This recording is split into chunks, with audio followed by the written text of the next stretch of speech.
Quote of the day: if you cannot do great things, do small things in a great way. Chapter 3. Build a natural language acquiring mechanism.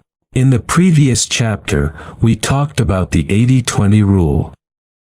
Now, you have got some idea about the workload, which is not as huge as you might have thought. In the following pages, I am going to answer your question. How do you learn vocabulary?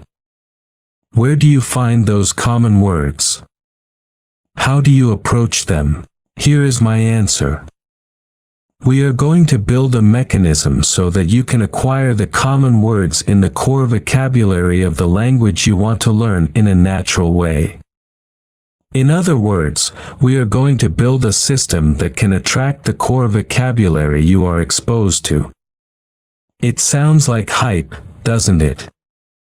Before going into the details of the system, I would like to explain a bit more how the human brain learns a language, the difference between learning and acquiring, and the concepts of input and output. How does your brain learn a language? In his book Second Nature: Brain Science and Human Knowledge, Nobel Prize-winning author Gerald Edelman reveals a lot of interesting findings about the human brain. A particularly interesting revelation was the mechanism on which brain functions. When comparing the human brain with the computer, he found that the two worked on very different mechanisms. Unlike computers, our brain cells, neuron function by a mechanism that he called pattern recognition and association and not on logic. In the beginning, these concepts might confuse you. They certainly confused me. You can think about pattern recognition and association as the way in which the brain starts to draw a new map as you learn a new language. The input signals you get via your eyes, reading, and ears, listening, stimulate the cells in the language processing area of your brain. As you continuously receive inputs, repetitive signals create marks or traces in your cortex. The sets of traces and marks then form something like a language map in your brain. When a guy speaks a new language fluently, it means his new language map has been clearly formed. As he hears or reads something in the language, his brain recognizes the input signals by associating them to the map in his brain.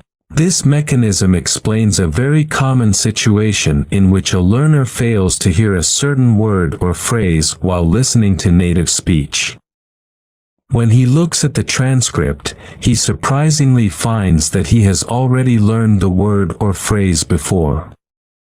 It frustrates the learner, as he does not know why he cannot recognize the word or phrase, even though he has learned it. If you are in such a situation, you would likely think, listening to a foreign language is so difficult. In most cases, the problem lies with your input. The two most common problems are: 1. You have learned the word only in its written form but have missed the sound form. In this case, your input lacks the sound component. Therefore, the language map in your brain is missing one part of the data. So, when you listen to the sound spoken by a native speaker, there is no source data in your brain for it to recognize and associate what it just heard, and you fail to hear the word or phrase. 2. You have heard the sound of the word when you learned it, but the sound you heard was not correct as it was spoken by a non-native speaker.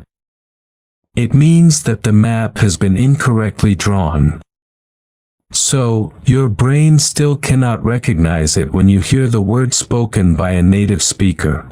I am not going to discuss listening skills further in this section, although I know that listening is one of the most irritating parts of foreign language learning for many.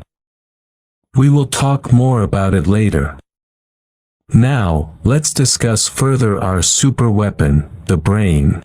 After gaining some understanding of the human brain, linguists conducted further research on the various ways to approach a new language. They found that there were basically two approaches: learning and acquiring.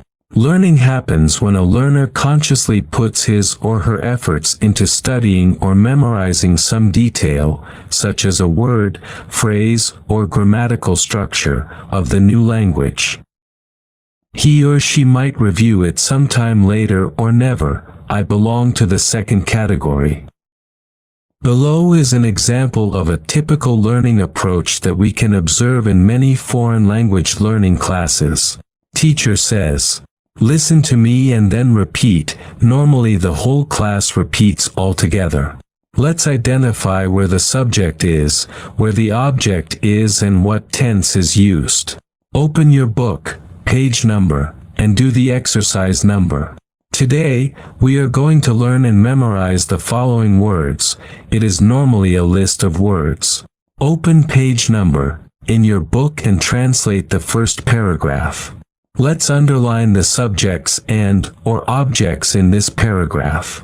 And on and on. The learning approach has the following disadvantages. It does not create excitement. Excitement is an important factor in studying a new language. If the teacher is not a native speaker, the sound input may not be 100% correct. Although lectures might be sophisticatedly prepared, many words introduced and explained in a class may not be the most common words. The reason is that when the whole class is assigned a paragraph for translation, the teacher would normally explain all the new words emerging, no matter whether they are common words or not. Students then try to memorize all of them. This process, therefore, takes time and is not efficient. The acquiring process is different. It happens when learners are exposed to a large amount of input through reading, listening, observing, or getting involved directly in the new language environment. The learners then unconsciously remember the details that attract their attention or that they feel are important.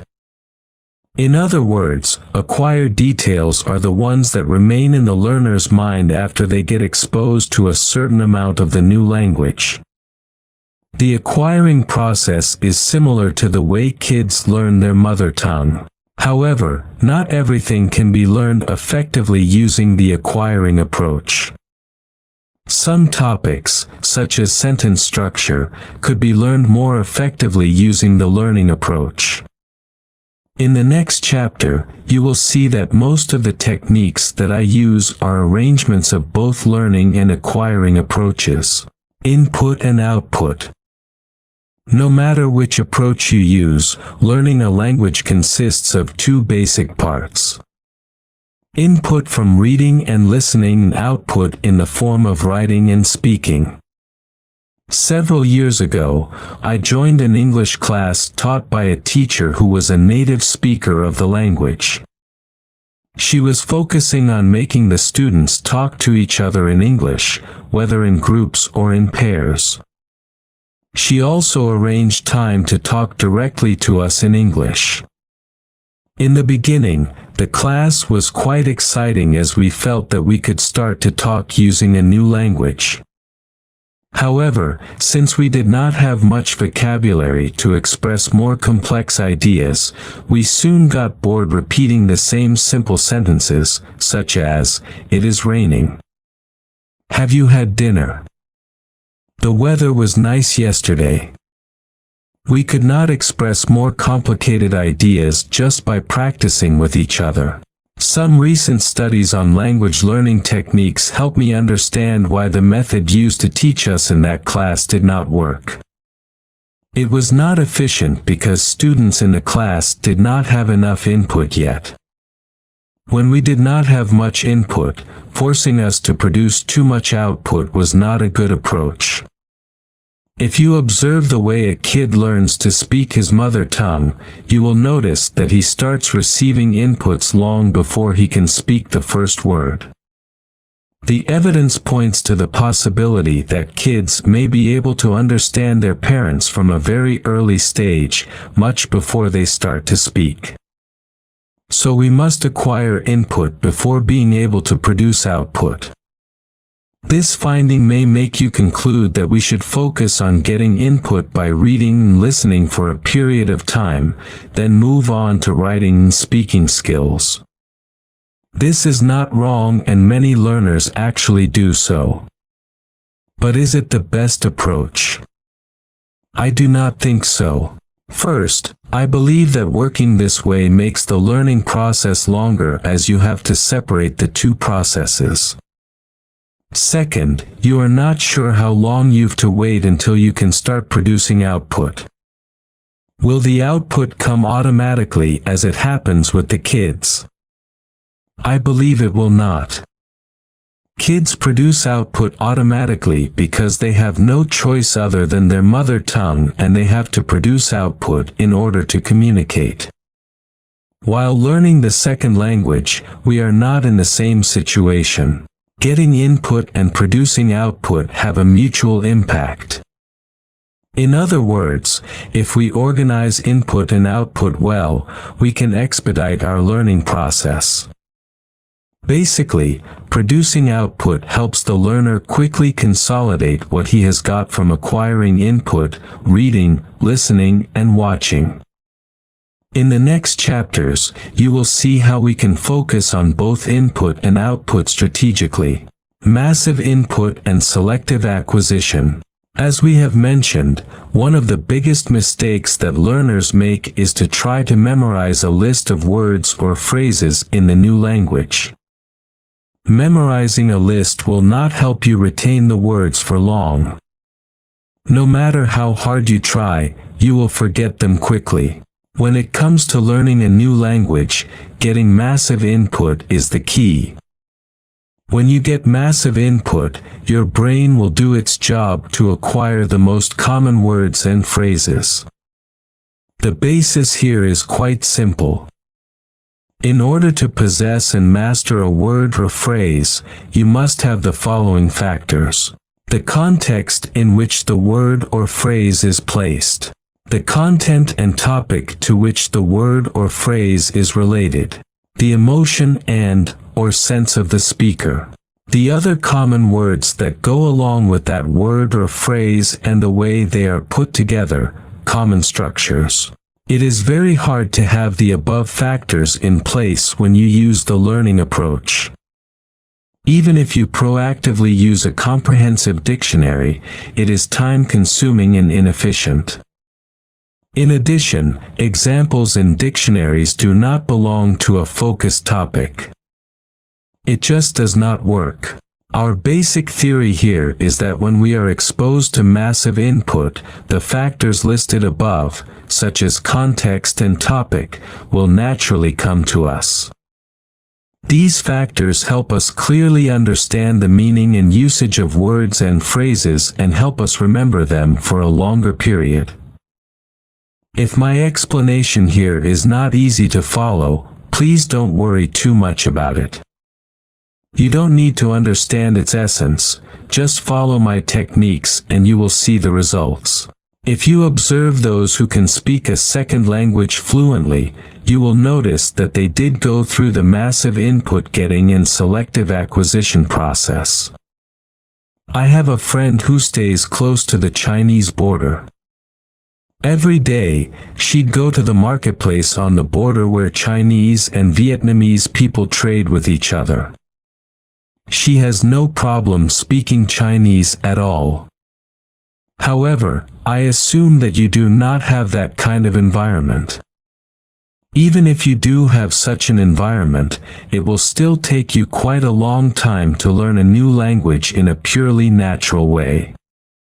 It will definitely be much longer than the period of 6 months that I am promising. If so, what do I really mean by getting massive input? As I mentioned earlier, when you are learning a new language, your brain is drawing a new language map. Our strategy is to expedite the process by proactively drawing it without waiting for the brain to draw the map in a natural way. You make the marks and traces clearer by going back and forth over those traces until they become a clear map. The most common words are like the big intersections where various traces pass through. In the early stages, this map will not be clear yet, but after getting more and more inputs, the map will emerge clearer. Then, you will easily recognize the roads, which is the essence of listening. When the map becomes clearer, you can show people the way to go somewhere. In other words, you can express your ideas by speaking in the new language. Therefore, getting massive input continuously for a short period of time is the basic step to acquiring the most common words and phrases. In other words, exposure to massive input is how you can penetrate the core vocabulary treasure. In fact, this concept is not new and is applied not only in the field of language learning but also in other subject areas. I still recall the time when I was studying at the university. It was very difficult for me to remember the details in those information-rich subjects, such as history of economics, religion and philosophy and so on.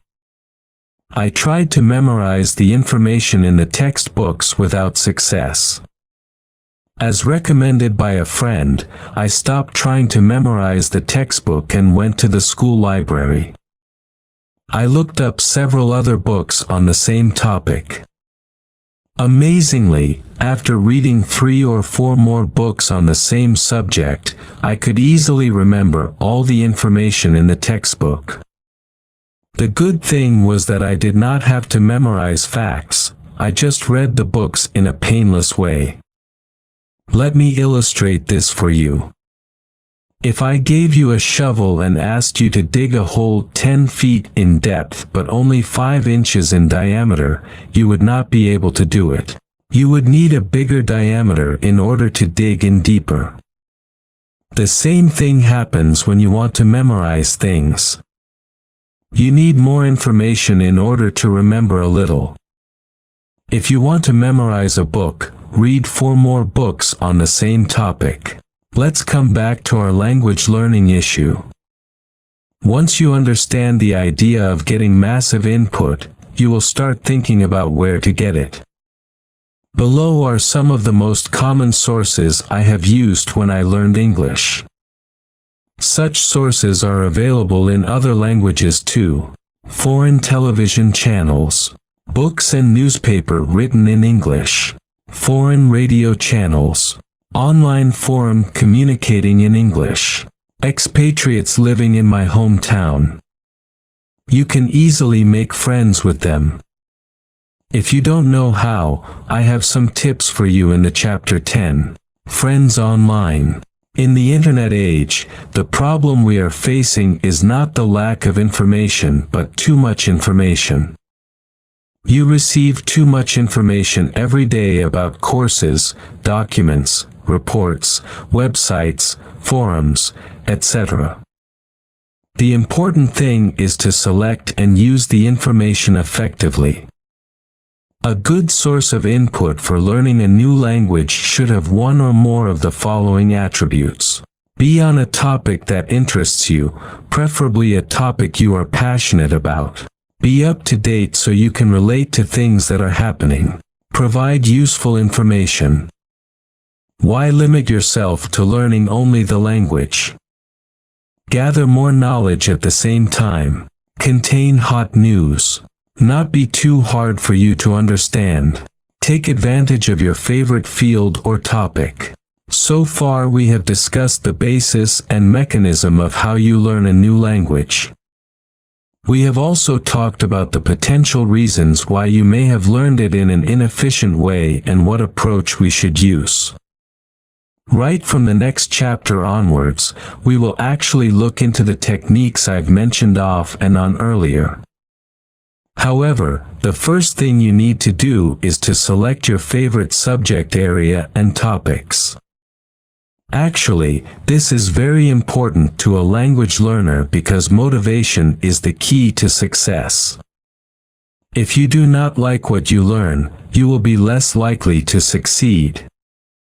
Selecting favorite topics in your field will keep you excited and motivated every time you sit down to learn. In addition, it will be more interesting when you get more information in your area of expertise. Your concern might be, but I want to speak the language in general. What happens if I focus just on a specific field? How can I speak on another topic? Don't worry about it yet. Once you can master a topic, such as commerce, you will easily be able to master other topics. It is just like if you can ride a bicycle, it will take you only a few more days to ride a motorbike. Or if you can ride a motorbike with automatic gears, you can easily master manual gears with a little practice.